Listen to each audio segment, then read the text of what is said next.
Saudara Basuki Cahayapurnama atau Ahok dilaporkan ke KPK oleh Poros Nasional Pemberantasan Korupsi atau PNPK. Ahok dilaporkan atas dugaan tindak pidana korupsi pada saat menjabat sebagai Wakil Gubernur dan Gubernur DKI Jakarta. Dengan membawa sejumlah bukti, sekelompok orang yang bergabung dalam Poros Nasional Pemberantasan Korupsi melaporkan Basuki Cahayapurnama ke Komisi Pemberantasan Korupsi. Beberapa dokumen hasil penelitian terkait korupsi yang diklaim melibatkan Ahok pada saat menjabat sebagai Wakil Gubernur dan Gubernur DKI Jakarta diserahkan ke KPK. Ahok dilaporkan atas dugaan tindak pidana korupsi beberapa kasus. Salah satunya adalah pembelian rumah sakit Sumber Waras. Sekitar 7 kasus ya, mulai dari ada kasus Sumber Waras, tanah BMW, tanah Cengkareng, kemudian dana CSR itu diklaim sebagai keberhasilan padahal itu melanggar sekian banyak undang-undang, kemudian reklamasi, lalu ada dana non-budgeter dan Selain mantan Gubernur DKI Jakarta Ahok, Gubernur Jawa Tengah Ganjar Pranowo, Anies Baswedan hingga Erlangga Hartarto juga dilaporkan. Presidium Poros Nasional Pemberantasan Korupsi Adi Masardi mengatakan hal ini perlu dilakukan agar adanya kepastian hukum terhadap nama-nama tersebut yang diduga terkait dengan sejumlah kasus hukum. Dari kasus-kasus ini sehingga ada sejumlah nama di dalam yang kami laporkan itu. Contoh misalnya kandidat-kandidat yang ramai sekarang ini di Pilpres. Pertama soal Ganjar Pranowo, apakah betul dia terlibat EKTP atau tidak? Kan ini harus dibahas juga. Kemudian ada Erick Thohir itu terlibat PCR apa tidak? Ada Luhut Panjaitan terlibat PCR apa tidak? Kemudian ada Erlangga Hartarto terlibat soal kartu prakerja apa tidak? Kemudian ada Anies Baswedan, ada persoalan di Formula E atau tidak? Dan banyak lagi kandidat yang lain agar tahun ini dibersihkan. Kalau memang bersalah segera ditangkap, kalau tidak bersalah dinyatakan clear.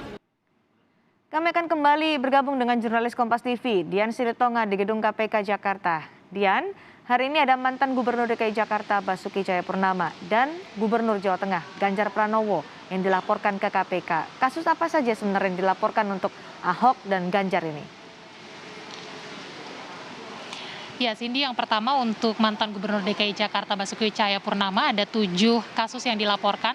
Yang pertama adalah terkait dengan kasus Rumah Sakit Sumber Waras, di mana memang diklaim ada potensi kerugian negara dari proyek ini dalam pembelian lahan rumah sakit. Kemudian yang kedua ini ada kasus lahan Taman BMW, di mana juga diklaim ini diduga ada kerugian negara puluhan miliar dari proyek ini, puluhan miliar rupiah. Kemudian juga yang ketiga ada kasus lahan Cengkareng Barat, yang juga diduga ini ada penyalahgunaan dana APBD di sana. Kemudian ada kasus dana CSR, juga kemudian ada kasus reklamasi Teluk Jakarta, begitu yang diklaim ada unsur KKN di sana. Kemudian juga ada kasus dana non-budgeter yang dilakukan oleh Ahok di berbagai proyek, begitu. Kemudian juga ada kasus penggusuran yang dilakukan Ahok selama menjabat sebagai Gubernur DKI Jakarta, yang kemudian diklaim ini hanya kepentingan bisnis para pengembang saja. Ahok atau Basuki Cahayapurnama melakukan penggusuran. Itu untuk Basuki Cahayapurnama. Untuk Gubernur Jawa Tengah Ganjar Pranowo ini juga dilaporkan dalam kasus proyek IKTP, begitu yang kita tahu pada 2017 yang lalu sebenarnya sudah diusut oleh KPK, kemudian juga sudah masuk persidangan. Dan kalau kita ingat pada waktu itu memang Ganjar Pranowo menjabat sebagai Komisi 2 DPR yang juga terlibat dalam pembuatan anggaran, begitu. Nah, pelaporan yang dilakukan oleh Poros Nasional Pemberantasan Korupsi ini memang disampaikan untuk kepentingan pemilu 2024, Cindy. Maksudnya adalah PNPK ini berharap nantinya pemilu 2024 tokoh-tokoh yang nantinya akan maju ini bersih dari tindak pidana korupsi, begitu. Karena diklaim memang tokoh-tokoh yang dilaporkan ini berpotensi akan maju dalam pemilu 2024, Cindy. Dian, lalu apa tanggapan KPK atas respon atau laporan ini?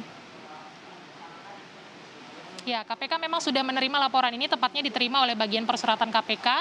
Kemudian Ketua KPK Firly Bahuri juga menyampaikan tentu KPK akan memverifikasi laporan ini, akan menelaah atau mempelajari apakah memang betul dalam laporan ini ada unsur-unsur tindak pidana korupsi yang menjadi wewenang KPK untuk nantinya bisa ditindaklanjuti.